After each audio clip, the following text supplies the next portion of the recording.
Hey, what's happening, people? It's Christ, I am disciple here in the building. I wanted to say something and I kind of forgot what I was going to say. The thought came to my mind. Oh, okay. Uh-huh.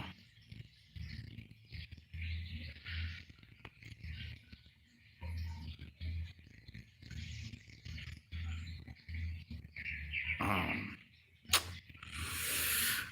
this is terrible. An idea goes through your mind and then it just blanks out. Hold on a second, though, people. I'm be with you guys in a minute. I'm watering some plants, so I'm just gonna bust this down.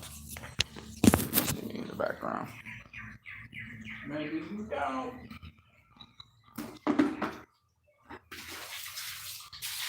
You ready?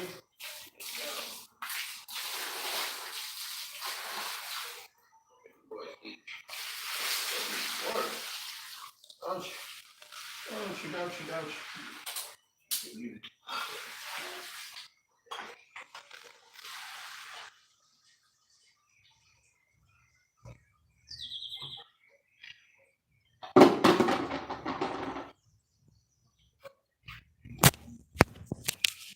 All right, peoples.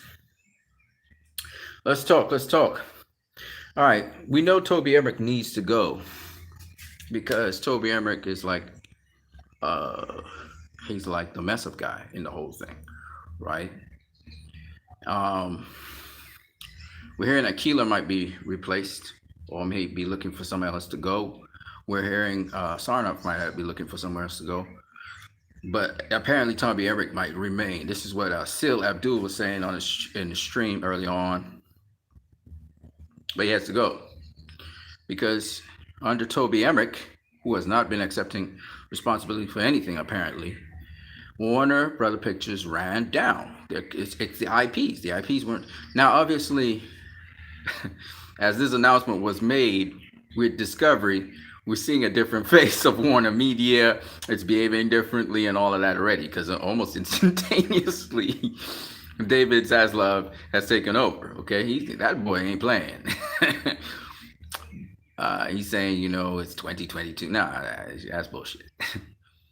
But because we saw Warner Media, I don't know how many of you guys saw it in the Warner Media article that was put out there. They mentioned the Zack Snyder's Justice League as a hit, and the movies that they started pushing is Joker and so on. A lot more gritty, hardcore movies, which they weren't doing before. And we all know that Zaslav was brought in because the way how Keeler was moving was rubbing the wrong way with Hollywood and also with some of the veteran people in Warner Brothers Studios. Remember the two veteran guys that were fired, okay? And were replaced with Jason Keeler and Casey Bloys. And then Keeler just started truncating and chopping off people in HBO Max. The head of CNN was worried if he was going to be truncated as well. He didn't like how Keeler was operating. Now, to be fair, Keeler seemed, at least he seemed, I don't know how much he was, seemed to be somebody who was in favor of the Snyder Cut. And it seemed to be getting sabotaged. That was an outsider more than an insider. And Toby Emmerich has managed to weasel his way, it seems, out of that situation. And it seems as though he's weaseled his way into, hold on a second.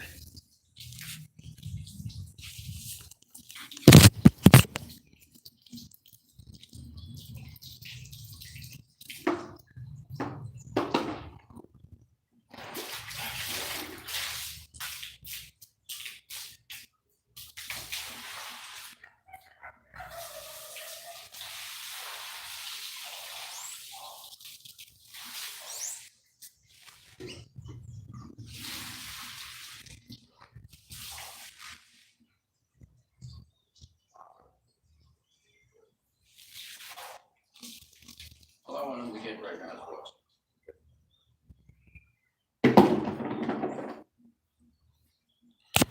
yeah, he has weaseled his way into surviving. There was something I was going to say. So I've been showing you guys all the accomplishments of the Snyder Cut. I don't know if you guys have seen it on Twitter or you've seen it on the community feed or on the feed that comes up. I started speaking about all the accomplishments of the Snyder Cut. And when I look at these executives, they seem to almost stand up for each other in a kind of way.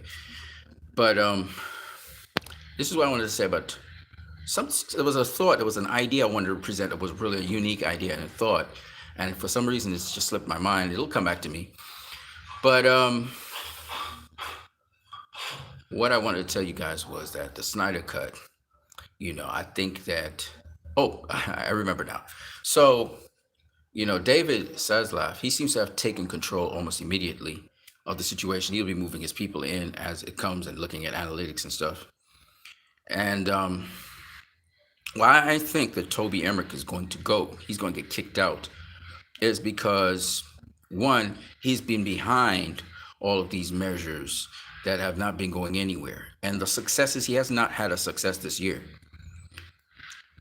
All of the New Line Cinema films and films, DC films and so on, have not done well at the box office. What has done well has been the streaming HBO Max platform. That has done astonishingly well.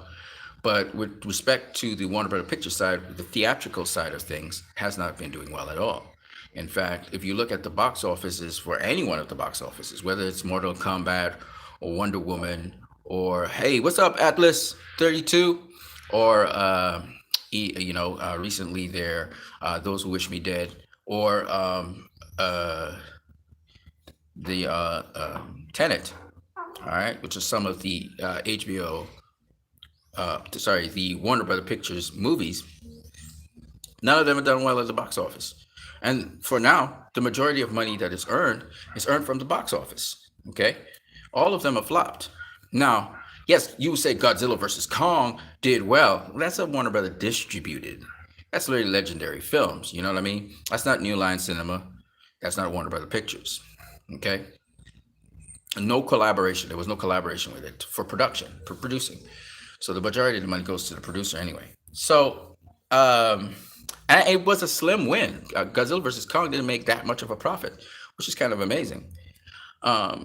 And Wonder Woman 84 was a tremendous failure. It was a tremendous failure at the box office. In China, it only made $25 million. It was put out in 103 cinemas. And that's all you make? That's 25 times more cinemas than in the United States. The max amount of cinemas that are put out in the US is about 5,000 cinemas. Of course, they're much bigger probably. But nonetheless, my point is, on the Chinese, I think they charge much less to watch a movie. But the point I'm making is that Emmerich hasn't had a win. He hasn't really had a solid win as helm of Warner Brothers Films, Warner Brothers Pictures. So it's surprising to me that he's still there. He hasn't been producing. You understand what I'm saying? All his ideas are being horrible ideas. Why is he still there? He is the problem with Warner Brothers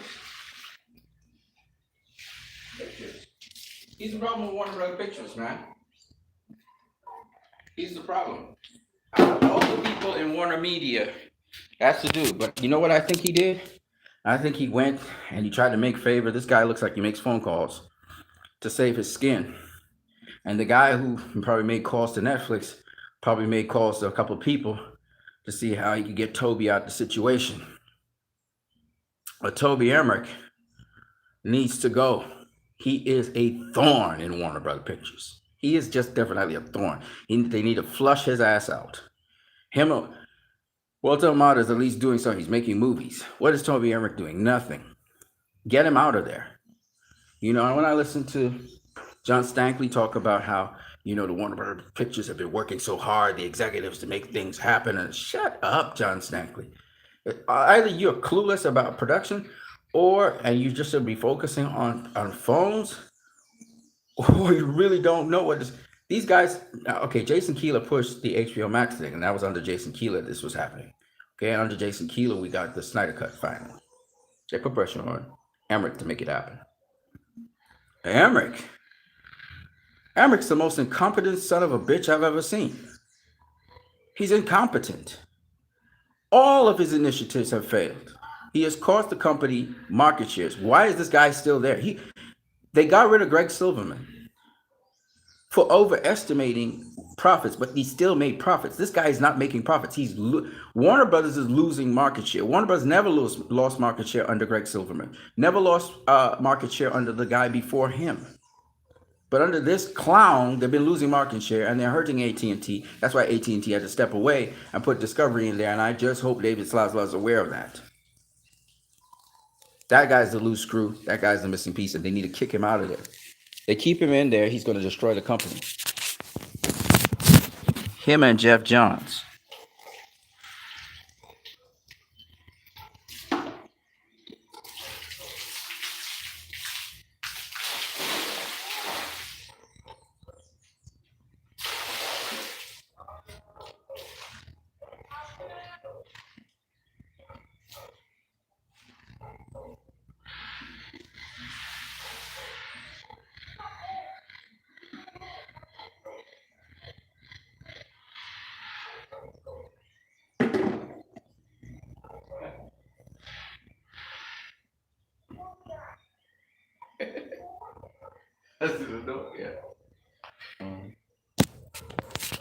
Yeah, so I'm just saying because look, man. When I think about what they're doing with the brand, and they're talking about IPs, man. You want to really do something? Don't troll the fans. Don't talk. Show us that you care about the IP. Show us you care about the brand. The Snyder Cut has been absolutely incomprehensibly successful. Currently, as it stands, if you guys go up and check out Flix Patrol, and you can track the success of the Snyder Cut on Google Play, on iTunes, on HBO Go, on Amazon. You can track it. And right now it's number 2, number 3, number 4, depending on what platform you're talking about. Number 1, it's between 1 to 4 on several platforms. It's kind of falling away right now, but it's up to you guys, obviously. But the point is that there is no doubt that the Snyder Cut performed. Why wasn't it greenlit? Why wasn't it given instantaneous green lighting? Oh, it's supposed to be the end of, but of course, man, you just look at the data, look at the results, man. You don't cut. It's not a cul-de-sac anymore. You got to green light that shit. You got to.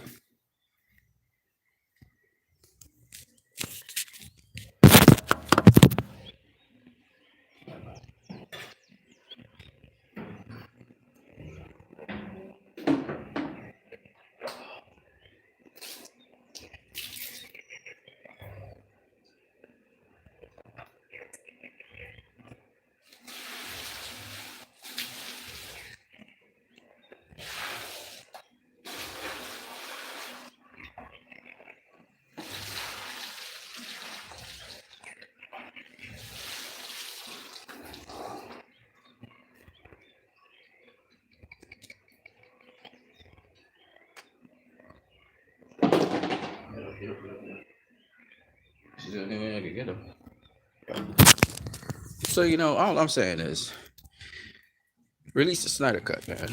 Restore the Snyderverse. Release the Snyder Cut into theaters. I'm working wrong. Restore the Snyder Cut into theaters, and let's get some things popping, man. Because the way the IPs are being treated, and yeah, they're talking about talent, all of that. I don't buy into that until you show me. Don't talk. You guys are good at talking. I want to see you. I want to see action. I want to see what you actually have to bring to the table for the consumer. That's just my take on the situation. There was something else I wanted to say, but I can't remember what it is. So when I remember what it is I want to say, I'll say it. All right. I'll catch you guys later. Peace.